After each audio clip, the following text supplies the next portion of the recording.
আমেরিকার তরফ থেকে তাদের সবচেয়ে ঘাতক হাইপারসনিক মিসাইল ভারতকে দিতে চাইছে। তো অন্যদিকে ভারতীয় সেনা গোটা কাশ্মীর জুড়ে নিজেদের তাণ্ডব শুরু করে দিয়েছে, যাতে একের পর এক আতঙ্কবাদীদের খুঁজে খুঁজে জাহান্নামে পাঠানো হচ্ছে। অন্যদিকে এরই মাঝে ভারতের একটা পুরো বিমানকে বম ব্লাস্টে উড়িয়ে দেওয়ার চেষ্টা চলছে। আর তার সাথেই কিভাবে দুজন পাকিস্তানি ভারতের ভেতরে ঢুকে আমাদের পাঠানকোট এয়ারবেসের হামলার চেষ্টা করছে, সবটাই জানবো আজকের এই ভিডিওতে। তবে তার আগে অবশ্যই আমাদের চ্যানেলটিকে সাবস্ক্রাইব করে আমাদেরকে সাপোর্ট করবে, এবং যদি এই নতুন টপ 5 সিরিজ আপনাদের পছন্দ হয় তো অবশ্যই লাইক করে শেয়ার করে দেবেন। তো বন্ধুরা, আমাদের প্রথম আপডেট রয়েছে রাফেল ফাইটার জেটকে নিয়ে, যেখানে গ্রিসের তরফ থেকে ভারতকে বিরাট বড় একটা অফার দিয়েছে, যাতে ভারত আর গ্রিস মিলিতভাবে নিজেদের রাফেল ফাইটার জেট কিনতে পারে। অর্থাৎ সোজা ভাষায় বললে ভারতীয় নৌবাহিনীর জন্য অতিরিক্ত 26টা রাফেল ফাইটার জেট কেনার জন্য ভারত ফ্রান্সের সাথে নেগোশিয়েট করছে, এবং একই সাথে ওদিকে কিন্তু গ্রিসও অতিরিক্ত রাফেল কেনার প্ল্যান করছে। তাই গ্রিসের দাবি, যদি এখানে ভারত আর গ্রিস আলাদা আলাদা করে ফাইটার জেট কেনার বদল একসাথে ফ্রান্সের থেকে বিমান কেনা হয়, তাতে কিন্তু ফাইটার জেটের সংখ্যা বেশি হবে। দুই দেশ একসাথে নেগোশিয়েট করলে ফ্রান্স কিছুটা ডিসকাউন্টেও এই বিমান এক্সপোর্ট করবে। এতে অ্যাকচুয়ালি দুই দেশ কম দামে এই বিমান পেয়ে যাবে। যদিও ভারত এটাকে এখনও অ্যাকসেপ্ট করেনি। রিপোর্ট অনুযায়ী ভারতীয় সেনা এটাকে নিয়ে বিচার করছে যে এতে আমাদের কতটা ফায়দা হবে এবং লজিস্টিক্সের কোনো সমস্যা হবে কিনা। ফলে যদি সব কিছু ঠিকঠাক থাকে তাহলে ভারত আর গ্রিস মিলিতভাবে একটা রাফেল ফাইটার জেটের ডিল সাইন করবে, যাতে ফ্রান্স এখানে কম দামে এই বিমান এক্সপোর্ট করতে বাধ্য হয়, যেটা টু বি অনেস্ট ভারতের জন্য তো ব্যাপক ফায়দার হতে পারে। যাই হোক, এবারে আসে আমাদের নেক্সট আপডেট কাশ্মীরকে নিয়ে। হালেই যেভাবে কাশ্মীরে নতুন করে আতঙ্কবাদী হামলা শুরু হয়ে গেছে, তাকে কাউন্টার করতে ভারতীয় ফোর্সেস এখন আরও মারাত্মক লেভেলে নিজেদের কাউন্টার অপারেশন শুরু করে দিয়েছে, যার আন্ডারে কাশ্মীরে একসাথে 3টে আতঙ্কবাদীকে খতম করা হয়েছে। আপনাদের জানিয়ে রাখি যে এরা প্রত্যেকেই গত 11 তারিখের আর্মি ক্যাম্প হামলায় পুরোপুরি যুক্ত ছিল, যাতে আমাদের 5 জন সেনা জওয়ান জখম হয়েছিল। আর তারই বদলা নিতে এই 3 জন আতঙ্কবাদীকে খুঁজে এনকাউন্টারে মারা হয়। ইন্টারেস্টিং ব্যাপার হলো, এদের প্রত্যেকের কাছে খুবই অ্যাডভান্স আমেরিকান হাতিয়ার পাওয়া গেছে। রিপোর্ট অনুযায়ী এখানে আমেরিকান মেড M4 মতন আধুনিক কার্বাইন থেকে শুরু করে ভারী মাত্রায় গ্রানাইট আর এক্সপ্লোসিভও পাওয়া গেছে। ফলে এর থেকে এটুকু তো পরিষ্কার যে এই সমস্ত আতঙ্কবাদীদের পাকিস্তানের আর্মি স্পেশালি ট্রেনিং আর অ্যাডভান্স হাতিয়ার দিয়ে এখানে পাঠিয়েছিল।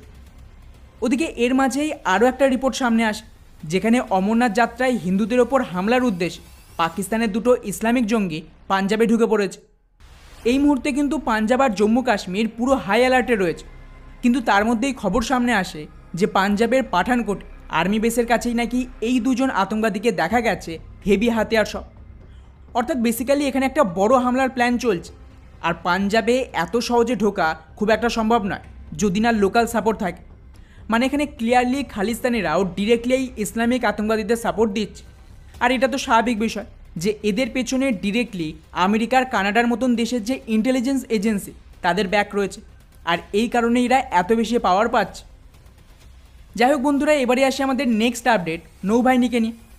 ভারতীয় নৌবাহিনীর একটা খুবই গুরুত্বপূর্ণ যুদ্ধজাহাজ INS তলোয়ার ফাইনালি এবারে আরও শক্তিশালী মিসাইল পেতে শুরু করে দিয়েছে। লেটেস্ট রিপোর্ট অনুযায়ী এই যুদ্ধজাহাজে আগে রাশিয়ার ক্লাব অ্যান্টিশিপ মিসাইল ফায়ার করত, যেটা না কেবল পুরনো হয়ে গেছে, বরং তার সাথে এই মিসাইলের যে রেঞ্জ সেটাও কিন্তু তুলনামূলকভাবে কম ছিল। আর এটাকেই আপগ্রেড করে এখন ফাইনালি এতে বিশ্বের সবচেয়ে শক্তিশালী সুপারসনিক ক্রুজ মিসাইল ব্রহ্মসকে যুক্ত করা হয়েছে, যা সরাসরি এই যুদ্ধজাহাজের যে ক্ষমতা তাকে নেক্সট লেভেলে পৌঁছে দেবে।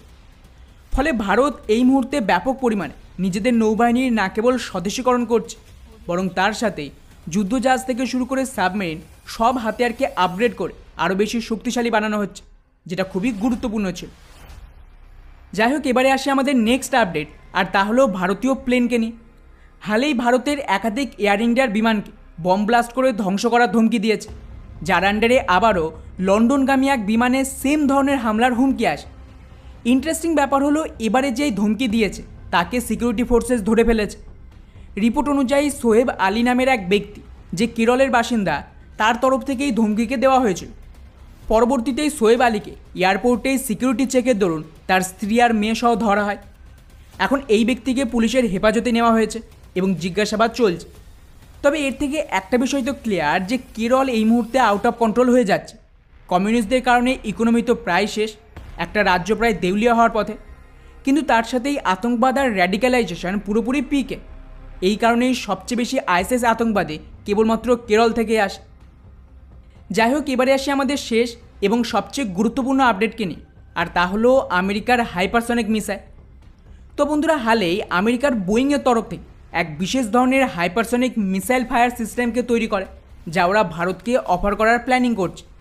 এর নাম হলো রিভলভার। এর বিশেষত্ব হলো এটা না কোনো ফাইটার জেট থেকে হামলা হবে, না কোনো জাহাজ থেকে।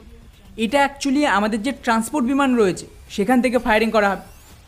রিপোর্ট অনুযায়ী আমেরিকার যে C-17 গ্লোবমাস্টার বিমান রয়েছে তাতে এই সিস্টেমকে যুক্ত করা হবে এবং এই ট্রান্সপোর্ট বিমান থেকেই এবারে হাইপারসনিক মিসাইলকে লঞ্চ করা যাবে।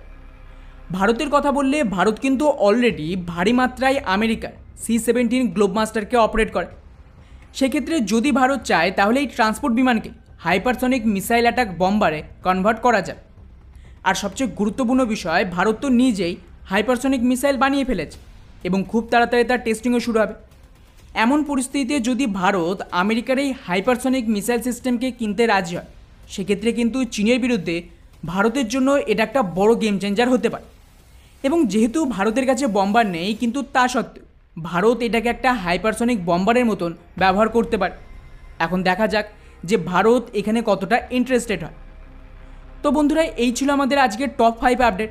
এটা আপনাদের কেমন লাগলো নিচে অবশ্যই কমেন্ট করে জানাবেন। জয় হিন্দ।